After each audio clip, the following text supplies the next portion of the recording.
আসসালামু আলাইকুম সম্মানিত শুভাকাঙ্ক্ষীগণ, কেমন আছেন আপনারা? দেখতেছেন নারিকেল গাছ, আর এর মধ্যে আছে হলো হট প্রেস নারিকেল তেল। খুব সুন্দর সুদৃশ্য একটা বোতলে, মাশাল্লাহ। দেখেন, এটা আমাদের 250 মিলিলিটারের বোতল। 250 মিলিলিটার আমরা দিচ্ছি 300 টাকায়। এটা শুধু ব্যবহার করতে পারবেন, এটা খেতে পারবেন না। এটা শুধু শরীরে বা যে কোনো জায়গায় ব্যবহার করতে পারবেন, হট প্রেস যেহেতু। আর যেটা ক্যাপশনে দেখতেছেন নারিকেল তেল, আপনার কিছু কিছু প্রোডাক্ট আসলে কাস্টমার ধরে রাখার জন্য রাখা লাগে। সেটার মধ্যে আমার ওরকম প্রোডাক্টের মধ্যে একটা হলো নারিকেল তেল। বেশ অনেক দিন যাবৎ নারিকেল তেল স্টকে ছিল না। এর মধ্যে বেশ কয়েকজন কাস্টমারকে আমি ঘুরিয়ে দিয়েছি, অথচ আমি চাইলেই রাখতে পারতাম, রাখি নাই আলসামি করে। এই আলসামিটা ব্যবসার ক্ষেত্রে করা উচিত না, রাখা দরকার। কাস্টমার যে প্রোডাক্টগুলো চায়, সুযোগ থাকলে, ভালো সোর্সিং থাকলে ওই প্রোডাক্টগুলো রাখা উচিত। যেমন আমি মাত্র 3 লিটার স্টক করেছি, অর্থাৎ আমার কাছে রেখেছি যাতে নিজেরও লাগে, নিজে আমি এটাই ব্যবহার করি, আমার পরিবারও এটাই ব্যবহার করে, এবং কেউ যদি চায়, আমার কাস্টমাররা অন্যান্য প্রোডাক্টের সাথে অনেক সময় চায়, জিজ্ঞাসা করে, তারাও যাতে ব্যবহার করতে পারে। এই জন্য এটা 3 লিটার রেখেছি।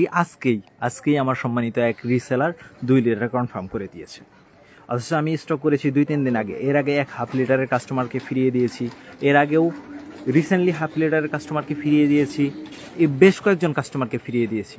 যদি আমার কাছে এটা থাকতো, অন্যান্য প্রোডাক্টগুলো আমার কাছ থেকে অল্প পরিসরে খুচরা হিসাবে নিত।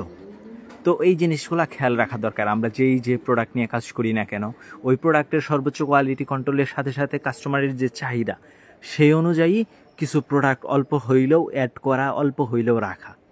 এটা আমার পার লিটারে কস্টিং পড়ে গেছে 170 টাকা। 3 লিটারের কস্টিং এসেছে, তো পার লিটারে কত টাকা? প্রায় 70 টাকা।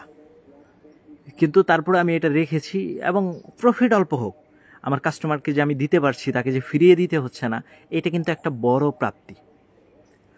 তো এইটাই ছিল আমার কথা। একজন ক্ষুদ্র উদ্যোক্তা হিসাবে, যারা ক্ষুদ্র উদ্যোক্তা আছেন বা শুরু করতে চাচ্ছেন, তারা এই বিষয়টা খেয়াল রাখবেন।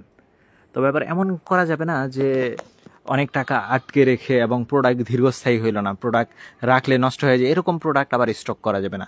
যেরকম খেজুর, আমরা উদ্যোক্তারা শুরুর জামানায় যে কোনো একটা প্রোডাক্ট বা 2টা প্রোডাক্ট নিয়ে কাজ শুরু করতে পারি, এবং সেই অনুযায়ী সেইটাতে ভালো ফোকাস দিতে পারি। কিন্তু ধীরে ধীরে যখন একটা অবস্থানে চলে যাবেন, তখন মোটামুটি সব ধরনের প্রোডাক্ট রাখতে হবে। তো এই ছিল আমার কথা। কারো যদি দ্বিমত থাকে বা এর থেকে ভালো পরামর্শ থাকে, কমেন্টে দিবেন ইনশাআল্লাহ। আর যার যে পণ্য সামগ্রী লাগে, অর্ডার কনফার্ম করেন, ন্যায্য দামে বেস্ট কোয়ালিটি পেয়ে যাবেন ইনশাআল্লাহ। আর কোয়ালিটি অপছন্দ হলে ফেরত দিতে পারবেন। ভিডিওটা আর বড় না করি, সকলকে অসংখ্য ধন্যবাদ। আসসালামু আলাইকুম।